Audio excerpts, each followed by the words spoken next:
I've been seeing a lot of videos lately about the benefits of collecting physical media and switching over from streaming to, let's say, like a big Blu-ray collection or something.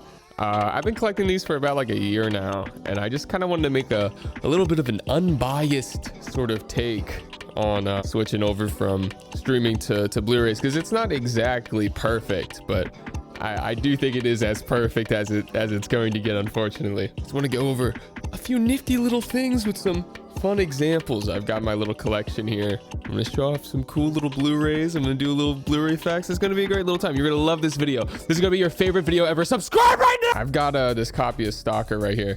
The first thing you're going to hear about Blu-rays when they talk about like the benefits of getting them over streaming is the quality that you're going to get. Like the visual and audio fidelity that come with Blu-rays is just technically better over streaming. Now, if you notice this difference, this is one thing. I originally saw this movie Stalker as well as Mirror and Solaris on YouTube. I think it's uploaded by like Moss Film or something, but they had a version of Stalker up that I think is 1080p, and even though it's supposedly the same resolution as this 1080p Blu-ray, it just doesn't have as much detail in the image due to just the amount of video compression that's put on it through like YouTube. The intro to Stalker, it's like all sort of like muddled and like brownish, and it's pretty much impossible to tell like what certain details are. When I popped this in my Blu-ray player for the first time, I was like, holy shit, that's a side table. That's incredible. So with the quality that you get with Blu-rays, you'll be able to notice side tables from a far distance way better. Blu-rays and 4K discs in general just have so much more information on them as opposed to streaming. You just can't transfer as much data from Netflix's servers to your house over your internet connection as opposed to having the local file like on like a disc like here, especially if you're paying, I think Netflix now is like $23 a month for their 4K Dolby Vision plan. I'm not sure if they offer Dolby Vision or if it's just standard HDR, but I think it only transmits 18 megabits per second as opposed to a just standard 1080p Blu-ray, which does 40 on, or like 30 to 40 on average. I kind of think that's bullshit if you're paying that. I don't know if you just want to like watch your movies in the highest quality. You know, you're not kind of getting enough out of your TV and stuff like that. And I feel like if you want to enjoy it the most, these would be the ideal way. I mean, another thing that kind of gets talked about is changes that happen over time from like physical to streaming, or like when things get put on streaming for the first time. Even like between physical releases, things can kind of change.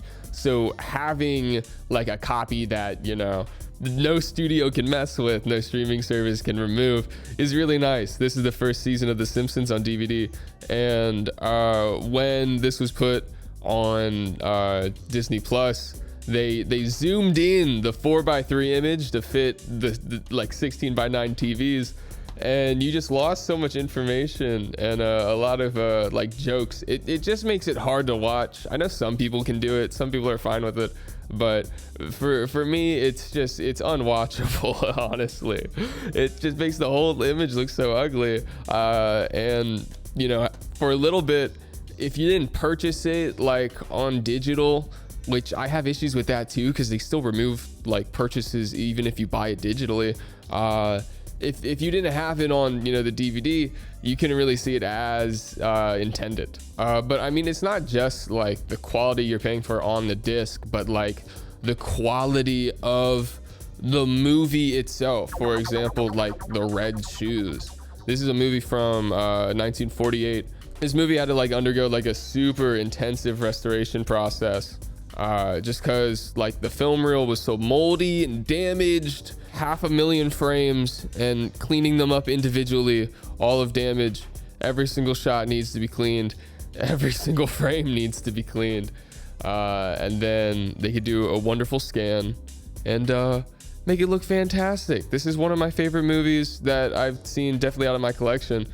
And these processes are super expensive and labor intensive, and the best way to like be able to support those processes and have these films preserved is to like pay for these discs and to like give those people money.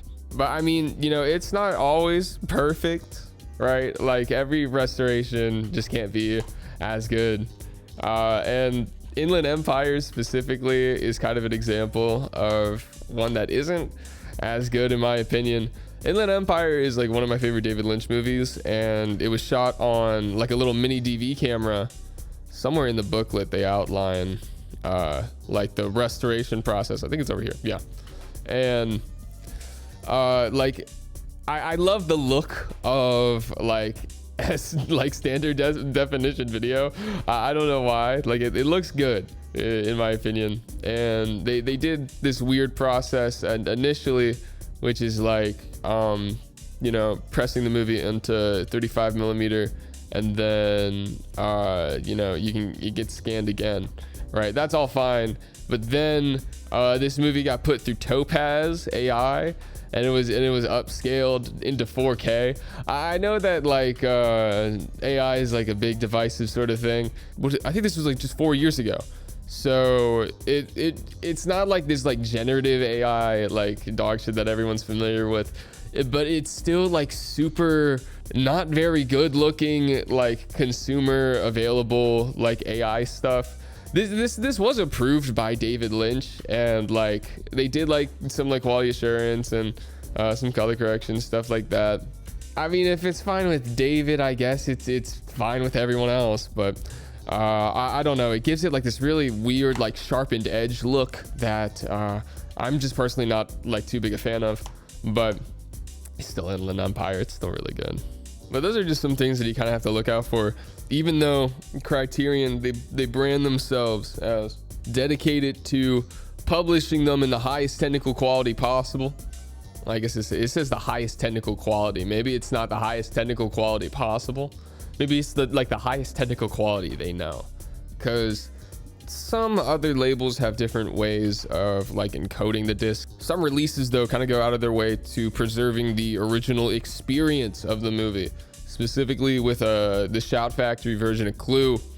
I originally saw this movie on TV, and it had shown the 3 endings of the movie back to back. I think that's how it's mostly kind of available now. But for a long time, I had no idea that this movie had a gimmick where the projectionist would swap out each of the endings like randomly. So every time you saw the movie, it was like a different ending. And this little disc has the ability to swap in between these endings. You can have the 3 surprise endings again. Whoa. I don't know. I think it's a fun little gimmick. Having the experience of seeing the movie randomly brought back is pretty nifty. I think it's only something that they offer with these discs. It's the, you know, these are the people that care about it. I mean, if you want to get really extreme, some movies wouldn't exist without the physical release. This is the Vinegar Syndrome Lost Picture Show. I can't open this up too much because there's like a lot of nudity, but it's like a 10 movie collection of previously lost films that the people at Vinegar Syndrome cleaned up, restored, and brought back. And yeah, these are super sick. It comes with a whole documentary, like including the process of like how they found it, how they cleaned them up, info about all the filmmakers and history behind that. It's so cool. If it isn't for this release, then some of these movies would never exist. Rare Blue Apes? Come on. If you haven't seen watch Rare Blue Apes right now. I mean, another thing that people really bring up with these Blu-rays, it's one thing that I also do love. It's the stupidest though, is that these things just look nice. They look cool and they're fun to just kind of have on like a shelf or something. You can pull them out, you can put your disc in. But these releases specifically are like, they kind of go out of their way to like look super good, especially this Princess Bride. If you haven't noticed, this is a hardcover book. It's like a real fucking book. You can open it up. Oh, wow, it's the Princess Bride. It comes with some essays, comes with the information about the master and all that. But it has these discs at the end, and it looks like a dang freaking hardcover book. It's a little gimmicky, but I do love it. Another release that I think is really sick is this copy of The Celebration It has the Dog Me Manifesto on the cover of the booklet. This is one of my favorite movies of all time, and I think this cover's designed so well. It's like totally fitting, and I don't know, I think it just kind of adds to the experience taking this off the shelf, putting it in. I have like a little stand that like puts up these movies. I sound like such a fucking nerd. I don't know, I think it kind of adds to the experience, especially with, you know, following the ideas of not crediting the director, not on the front. Super nifty. It's gimmicky stuff, but I don't know, I think it adds to the experience. But they do come with some pretty cool stuff. I mean, I hear some people talk about how what is it, you're not going to read these booklets that you get with these, but you're really missing out if you're not.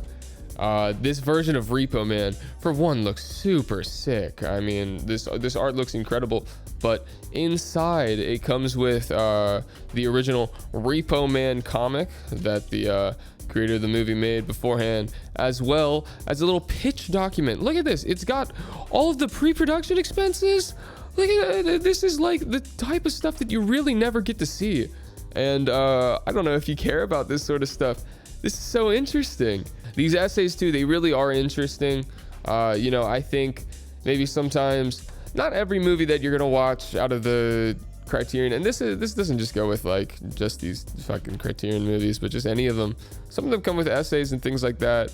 And if you don't get as much out of the movie watching it the first time, you know, reading about it from like a film historian or like somebody involved in the process or something kind of adds a little additional context. Maybe gives you a different appreciation for the movie, gives you some more stuff to kind of think about on a second rewatch. And I really appreciated that about these like physical collections. It's stuff that kind of encourages you to rewatch these movies as opposed to just kind of disposably watching them once and then getting recommended a bunch more movies like that later. Vampire is a super cool release. This is so thick for one movie because it comes with not only the screenplay, but the fucking short story that this movie's based on. It's a whole novel. It's like a 200-page booklet. This is a real book. This isn't even a booklet. This is a real book. And it's, I don't know, stuff like this is so interesting.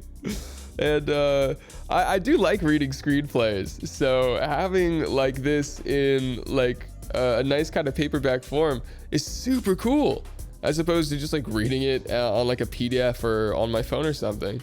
And man, look at that art. This looks so fucking sick. Oh, this booklet, oh my god, I have to go to this section. Criterion isn't the only brand that like makes these really cool releases. It just happens to be like the most accessible one to find and the one that I purchased the most. But I've got right here an Arrow Video version of Cruising. This is like their special edition, limited edition, whatever the fuck. But this copy of Cruising, super good, underrated Al Pacino, William freaking movie. But inside comes with nice little booklet. I think it also includes some pages from the screenplay, some stuff about the controversy involving the film, and then you know, a nice little version of the movie inside. I think there's a poster too. These are great releases. These things rule. You also get, usually with these larger releases, a bunch of documentary stuff. Like this will be hours of extra content, especially with this copy of Brazil. This comes with the TV edit of the movie. It comes with like a documentary revolving around the release process, revolving around like there's like an on-set documentary, and you can just get these out of like all of these. These all have commentaries. These all have like great tracks and stuff like that. They're great. Watch them. I do like Arrow Video's releases just because they have slightly better encoding, and I wish that I could buy more of these, but they are really expensive for the most part, and not all of them are built the same. This copy of Naked Lunch right here, I think cost like 35, something like that, and it's just like in the standard 4K UHD sort of like case, and then no little thing inside, just kind of just like the loose disc. It's fine, I guess. It's not that big a deal. It's not a loose disc. It's got a case. I'm being dramatic. But this costs, I think, more than like a standard Blu-ray, which comes with all the booklet stuff. It comes with, like, I mean, there is special edition content, but I don't know. It feels nicer to have like a different case and a full booklet or something. A good compromise is this copy of Usual Suspects here. It's just like a slipcover, but they also call it like a limited edition sort of thing. I don't know how these work, the whole like naming conventions for these editions and stuff like that. But you know, you get a booklet inside, you get a poster. I think there's some art cards in here. It's pretty good. I think it's definitely worth the higher value that they charge for these discs. If it's you know, I get a nice little slip, I get a little booklet, I get a little knick-knack paddywhack, fuck you. And then another type of release that usually gets talked about are these box sets. These are quite popular. I've got right here from Arrow Video as well, the Vengeance trilogy. This is one of my favorite box sets for a super stupid reason. It comes with individual cases for the movie. You might be thinking to yourself, wow, cases. But I'll show you in a little bit. Most of these movie box sets kind of do things differently, but box sets are a great way to like kind of like get into like a whole filmmaker's work or like a series of movies. I have the Godfather as well in like a little box set. Yeah, as opposed to, you know, maybe this nicer kind of harder cover. You get the nice cases, nice full cases. With this version of The Godfather, you know, you get all three movies, but it comes in like this kind of shitty like cardboard thing.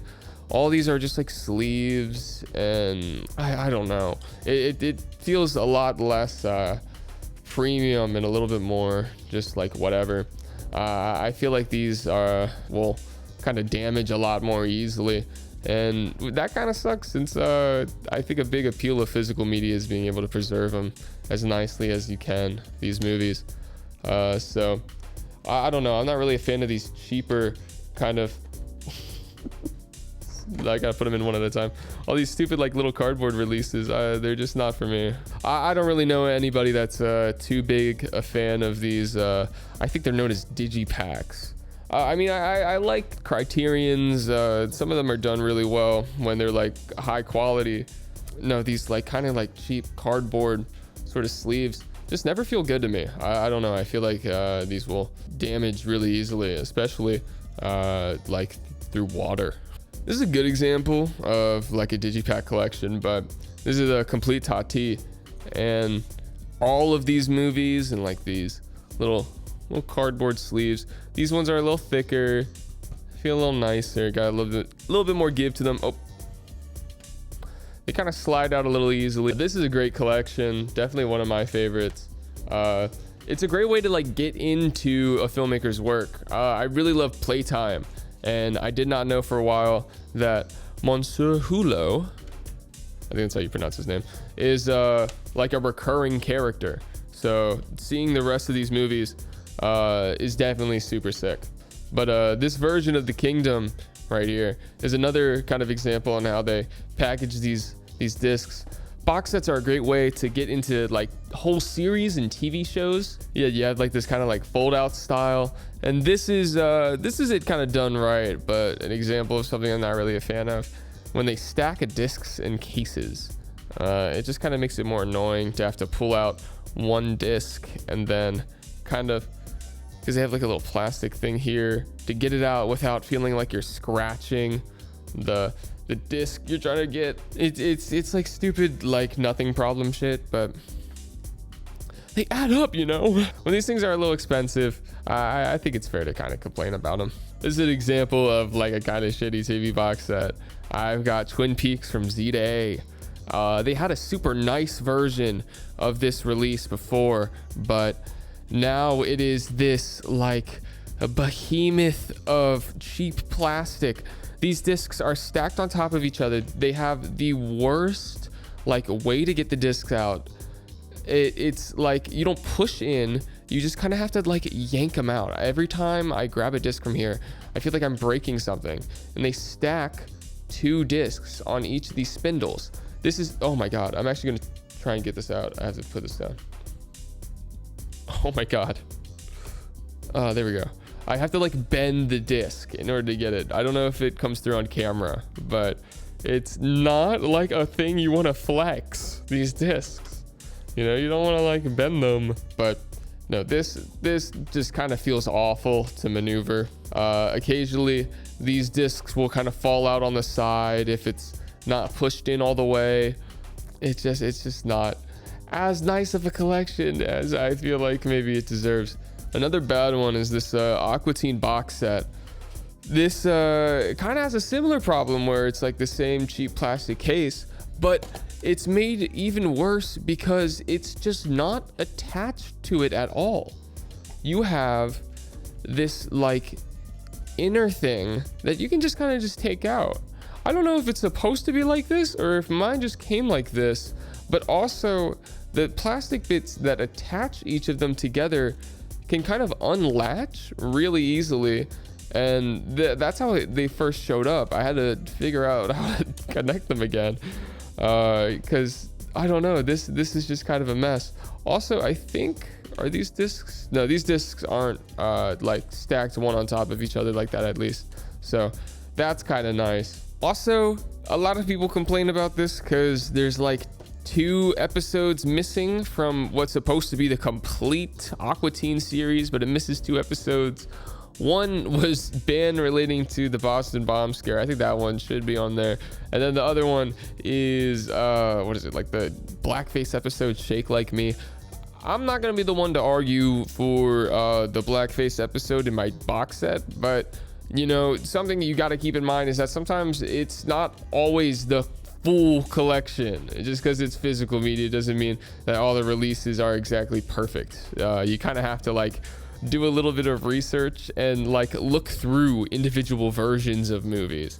They have different release versions of different movies, from like Blu-ray to DVD, or between Blu-ray to Blu-ray there'll be like other versions released in different regions or by different labels with like extra features and stuff like that. So finding all that information is sometimes really hard because it's not always documented online.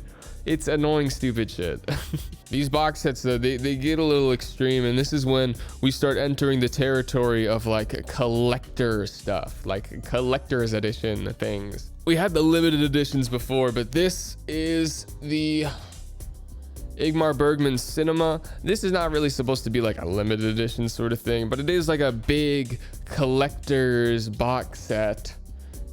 Oh, and this is just a wonderful release. It's so heavy though, but it comes with like, I think like 30 movies, right? Or it comes with 28 movies. Sorry guys, it comes with 28 movies on these discs. I'm not a big fan of these like cardboard sleeves. Sometimes you'll see this, but you know, for storing 28 movies in one thing, I guess it's fine. I won't complain too much. And as well, it comes with an equally massive like coffee table book style collection of essays. Look at this, it's like on each and every movie. It's just such a well done collection. This one's pretty expensive, get it on sale, but like I think it's worth the money for 28 movies, every single Bergman film, and then all of these like all these wonderful essays on them. This is like weeks of entertainment. This is massive,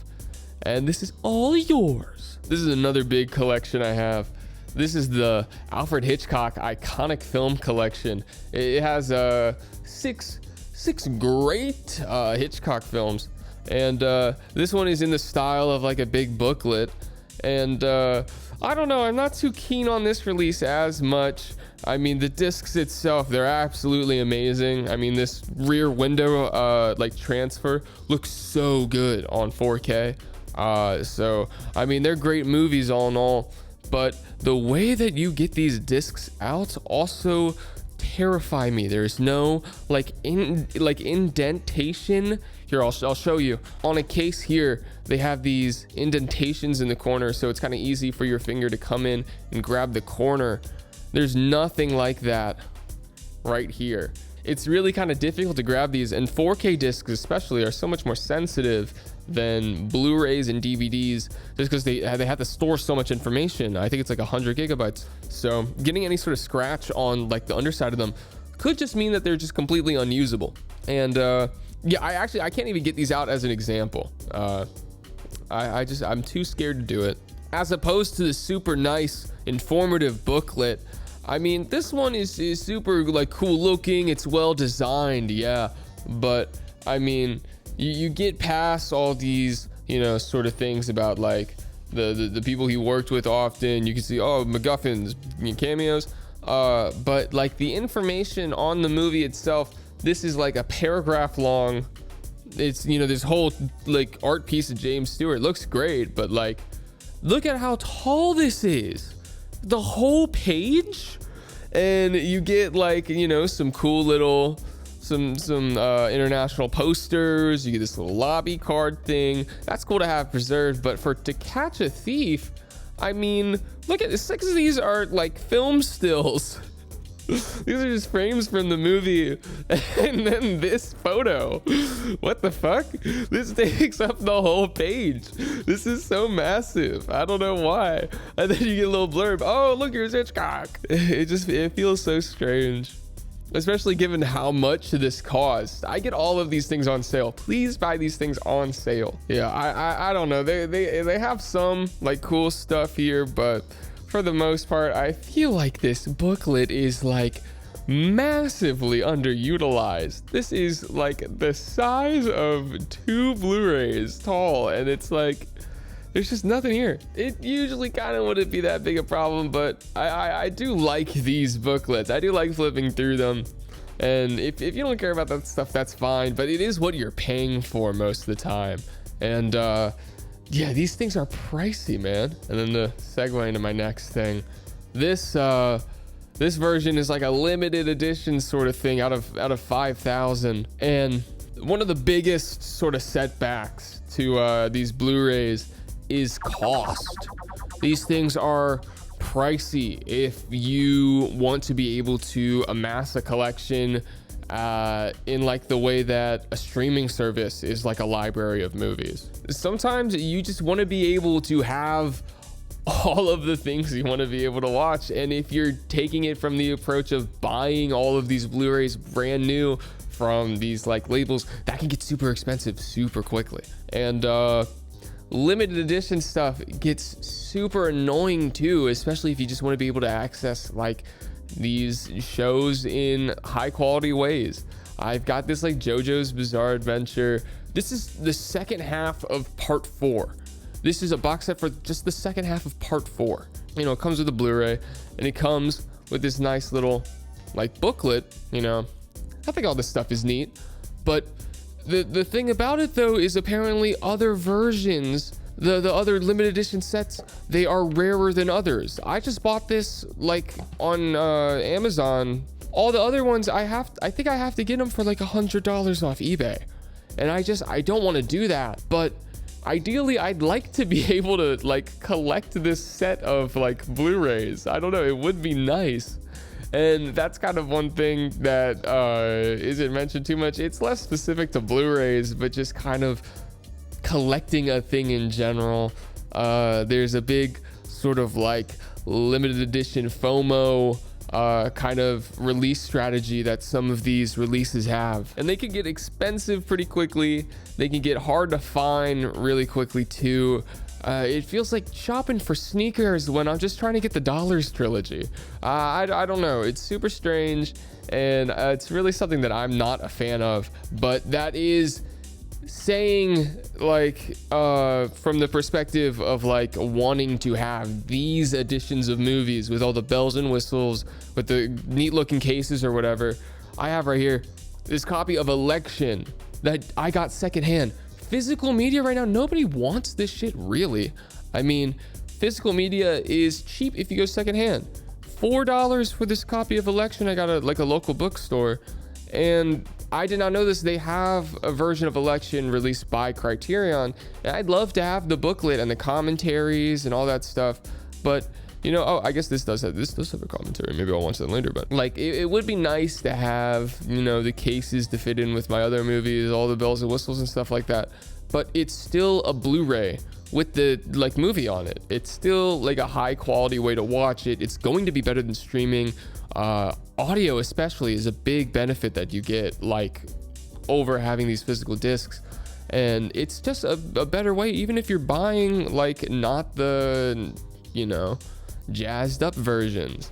These normal Blu-rays work so fine, better than, you know, what you're probably already doing. This is my copy of Harry Potter that's been sealed, I guess, since it like initially went on sale. Best Buy had this at $15. You can get this for like $3 on eBay. You can collect these movies pretty cheaply now. I've got a little bit of a controversial opinion though. I think if you find a bunch of movies for cheap, I don't think you should just be like blind buying a bunch of movies and building a super large collection.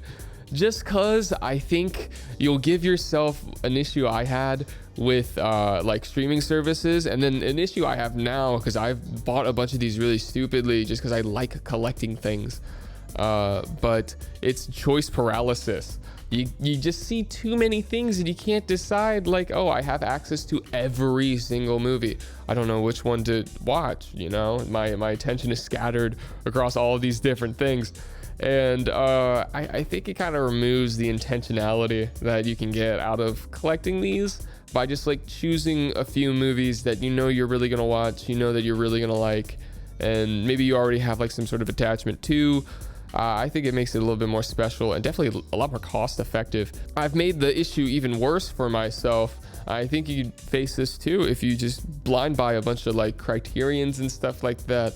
You're faced with choice paralysis, but for some of the greatest movies ever made, like, it's like, oh shit, I have to choose between The Trial and The Piano Teacher. I don't know what I'm gonna do with my day. I guess the point is to be more intentional about like building a collection and getting things you really appreciate.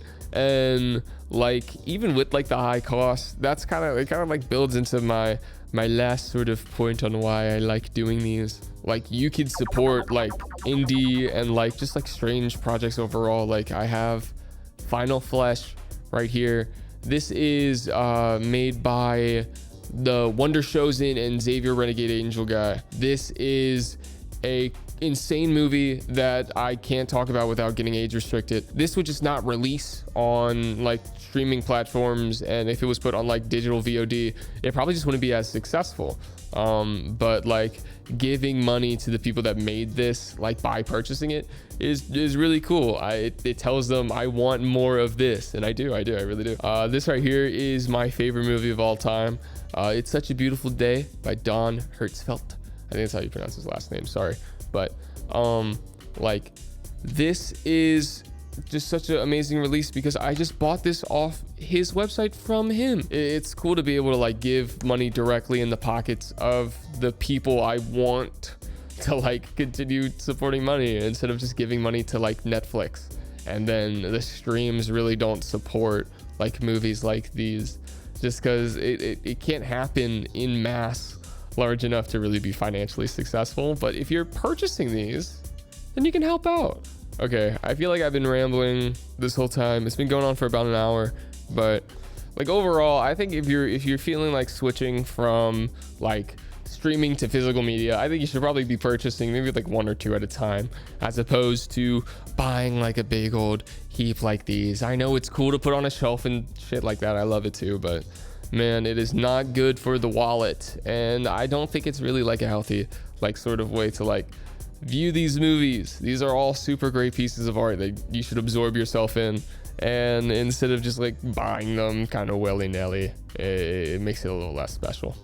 So that's my whole little thing about these Blu-rays, about these movies. Yeah, so if you guys like this video, make sure to subscribe. I've got a lot more to say about physical media in general.